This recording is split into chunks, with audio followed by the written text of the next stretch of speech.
What's happening, guys? I'm sounding more and more like Viking Views day by day, but I'm not Viking Views. I'm Lewis Taylor from Beyond City Car Meets. So I'm gonna have to come up with some sort of name or something as an introduction video. But anyway, I've got loads to talk to you about today, quite a lot. And where do I start? This video is going to be kind of long, so I'll kind of summarise it in the first minute so you guys can watch it for a minute and then have to watch the rest. But if you really are interested, I want to know more about the Lupo build, then you can. So here I am, a day after the day I was meant to do this video, in not so sunny Bristol. It was actually beautiful the other week. It's not so nice now. There he is. Yeah, so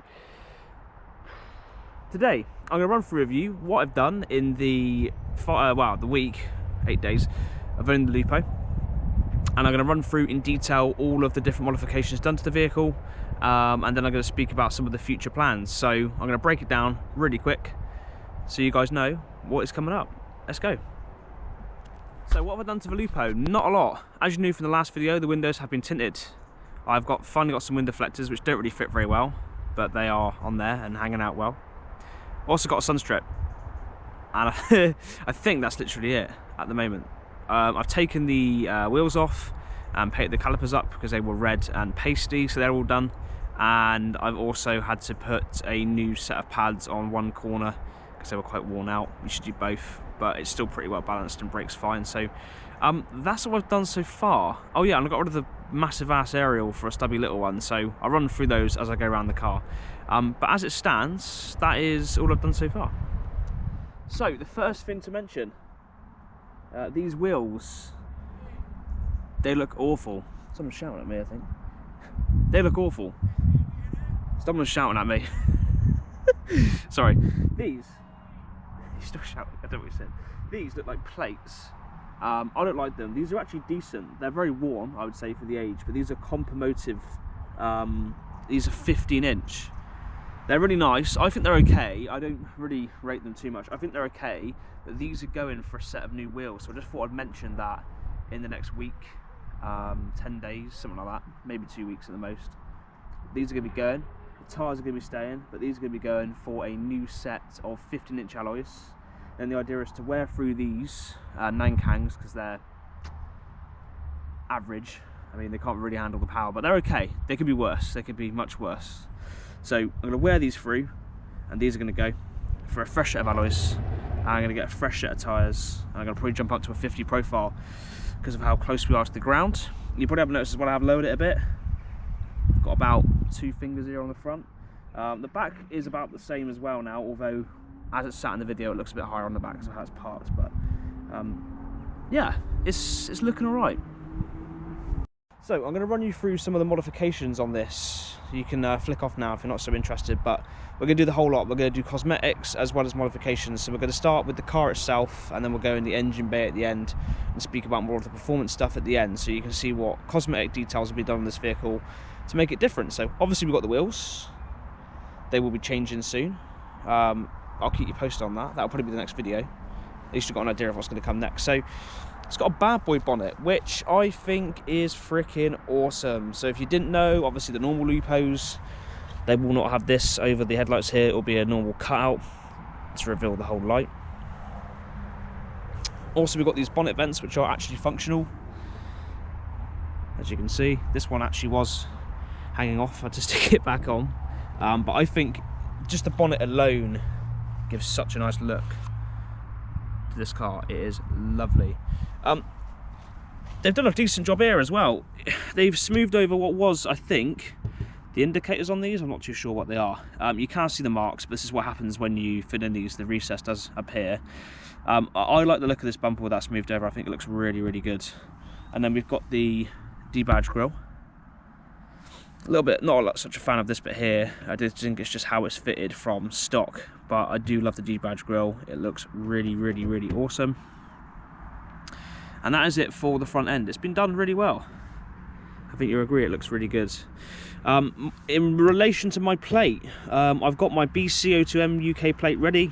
I've just got to get it all assigned over in the next week or so, and that'll be on there. So that'll be on there for next weekend. So this will be the last time in this video, if all goes well, that you'll see this plate. But that is the front end settled off really, really nicely.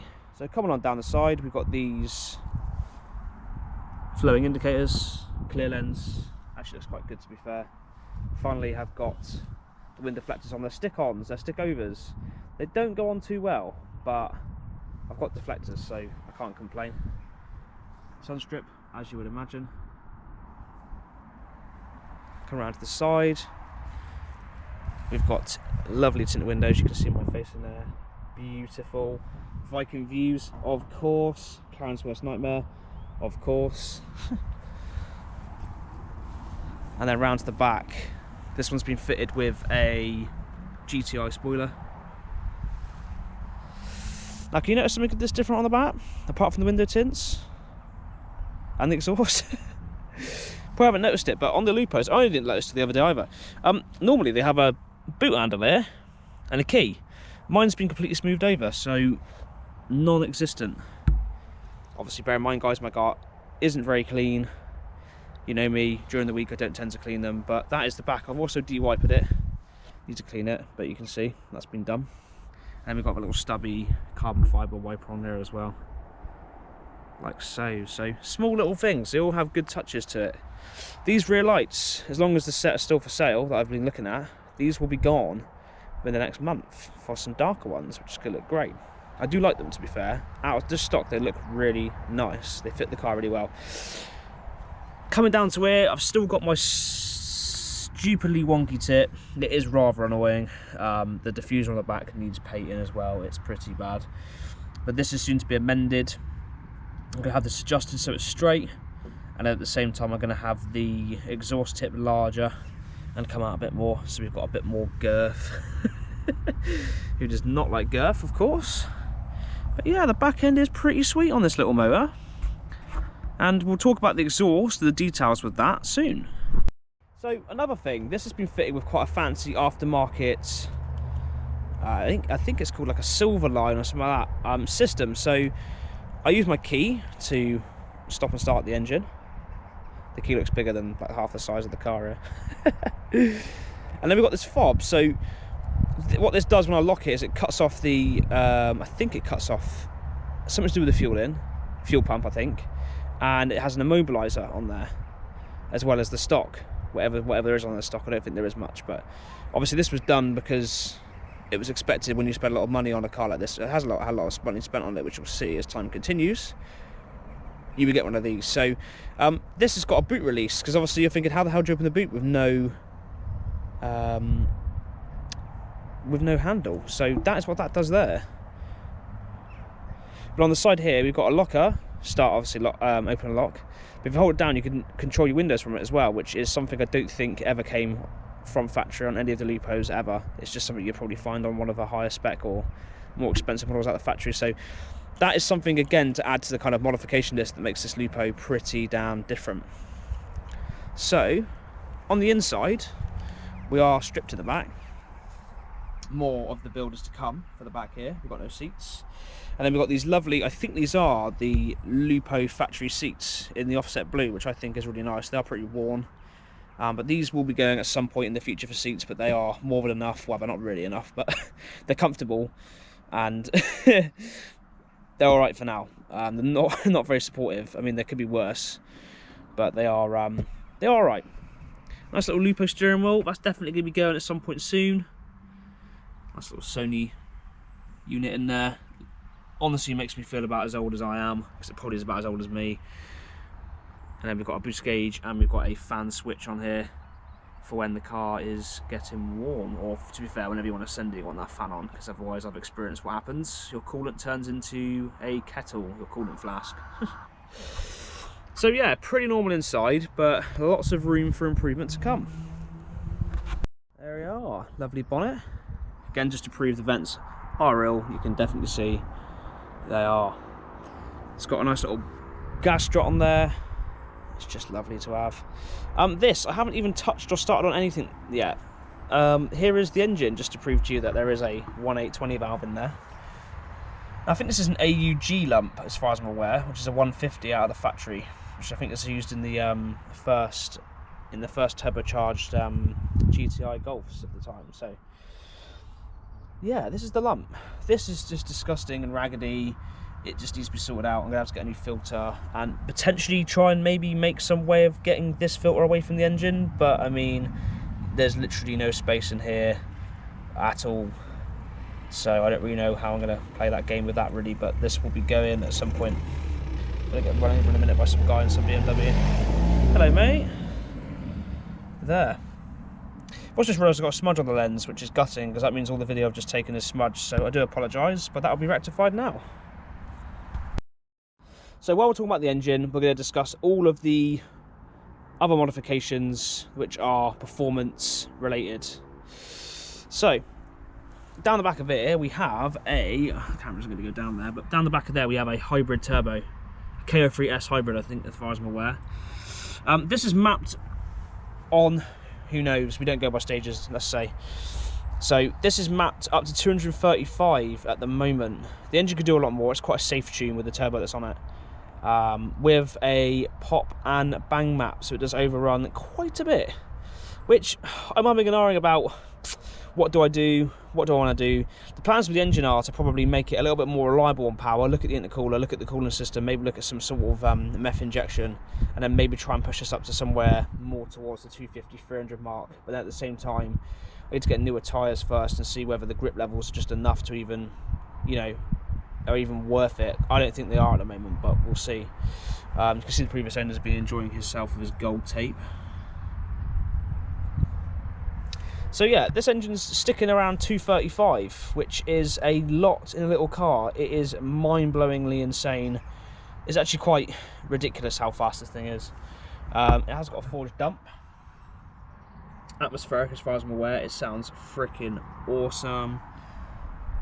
And then we're going to speak about the gearbox. So we've got a 5-speed gearbox in this. It has got a, well, as far as I'm aware, I'm assuming they are anyway, there must be dual mass from the factory, because this has got a solid flywheel conversion on it, which I must say is pretty jittery, but I can see why you'd do it. And I know with that as well, it's kind of safeguarding me in the future from flywheel issues and so forth. Yeah, I literally cut my finger open lowering the car earlier. It was not good. So that's the gearbox. Inside that gearbox is what is the epitome of what makes this car what it is. The engine itself is awesome, but you need a way of putting it down. So we have got a Quaife LSD inside that 5-speed box, and without that, this would just be absolutely useless. I mean, it's still fairly debatable in first and second, and pretty much third with the LSD in there. But that is what transforms it. So we've got a Quaife LSD, which works really, really damn well in this gearbox, hiding down here. Obviously at the same time, down inside here, you can't really see it, we've got an uprated intercooler. I don't know what brand it is, I haven't really looked. I need to get down there and have a little look. But we've got a bigger intercooler as well to benefit the power increase over the stock 150, which this engine would have been. So other things to mention, just going to hold you on the engine because why the hell not. I have got a nice little cover coming for this as well. Doesn't actually fit on the engine when it's drivable, but it'll just be to put on there for show, just clean the engine bay up a bit. I've got a nice Audi one to go on, which I've got to sort out, but this will be a little bit there. So just to speak about what I'm here for the engine, the one model I'm doing straight away, very soon, is I'm getting the RS4 coil packs for these, because I know that with the map running on this engine that these are never going to last very long. I've read up and I know, and the previous owners even said to me that it goes full coil packs like crazy. So these will be going for a set of RS4/R8 coil packs. Other things I've missed. So suspension. This is running a set of, this is actually, I thought it was GAZ, but it's not. It's KW coilovers. The V1 set. Now they are retailing at 950 quid plus new. So they're incredible. I am very gutted because on, is it this side? Yes, passenger side is leaking. It's got a seal leaking / burst. It's not the best, but I mean, who knows? You know, 6 months to a year, that's gonna be knackered. That shock. So I am absolutely gutted because I'm stuck in quite a predicament now, because it is a 950 quid coilover set, and I don't really want to buy a whole set to replace one. So I need to kind of contact someone and get involved with someone with that to see what I can do. But the coilovers are immense. KW have been awesome. I've had them on various cars. They are a medium to top range coilover company. I love them because they're versatile in the sense that they're very comfortable, but they're also very, very stiff and well balanced at the same time. So I'd highly recommend KW coilovers 100% on these. On the front, we have a set of G60 brakes, which are awesome. They work really, really well. I think they're maybe just under 300mm in size, but these got a set of, I'm trying to remember the name of them now. They're an American brand. Oh, Tarek. Is it Tarek? Tarek's? Tarek's or Tarek, something like that, I think it is. So it's got those brakes all around. Those discs are awesome, and it's also got a set of uprated pads along the front and the back. And then we've got GTI rear. We've got GTI rear beam with the rear discs on. So the brakes wise, it does stop immensely well for a light car. I can't really complain about that either. Part of the suspension, not all, is polybushed. Some of it's polybushed, the rest he's doing, but the gearbox mount's polybushed, and some of the other various suspension components are also polybushed, so it does handle incredibly well.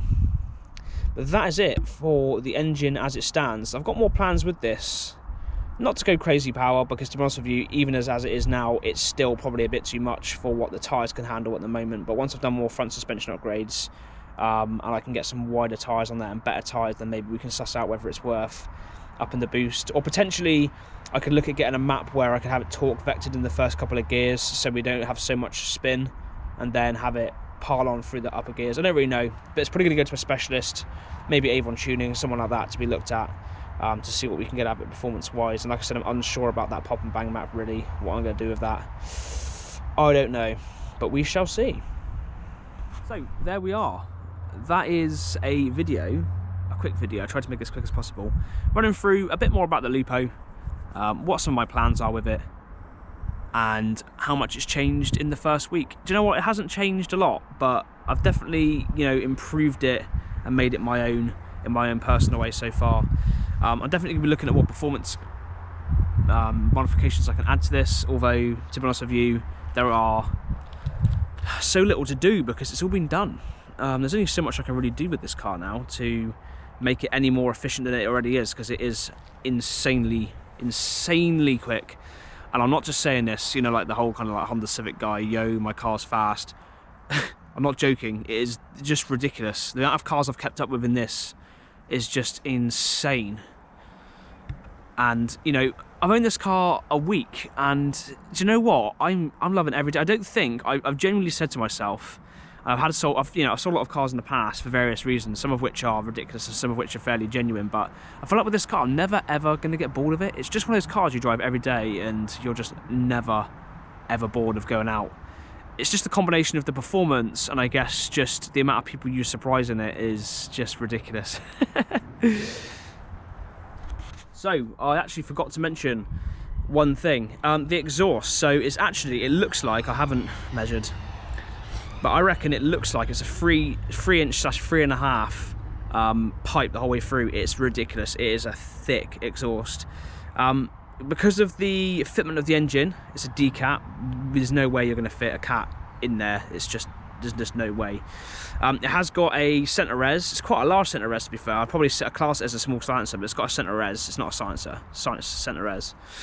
And then it runs out to the back as it does. So it's practically a straight for exhaust with a centre res, but it sounds insane. It sounds really, really, really nice, and actually it's quite quiet on a cruise, on a motorway, driving down the road. It's not too bad, but once you're on boost, oh my gosh, it is ridiculous. Everyone looks round, mostly looks around and goes, oh, where did that come from?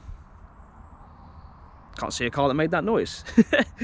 But it's mad. It's mad. And do you know what? I'm going to say it already. I love the car. It's been awesome. I've loved the experience so far. And there are a few things I need to sort on the car. And I'll run through maybe a video about things that maybe aren't working so well on it. But in the grand scheme of things, when you weigh up what's, you know, negative versus what's good, the good greatly outweighs. There's very little at all. It's only kind of annoying things that aren't really working on it. But it is a awesome, awesome car. But I just thought I'd confirm for those that wanted to know a bit more about it, some of the specs, some of the details. And that is all from me now. And I will see you soon. So next week's video, we're going to be doing some noise videos, maybe some, I mean, 0 to 60, who knows, it's got to be dry at least because this thing struggles, but we'll be doing some performance, audio, and potentially, hopefully, the update on the new wheels on the car in about a week's time. So thank you very much for watching, and we'll see you again soon.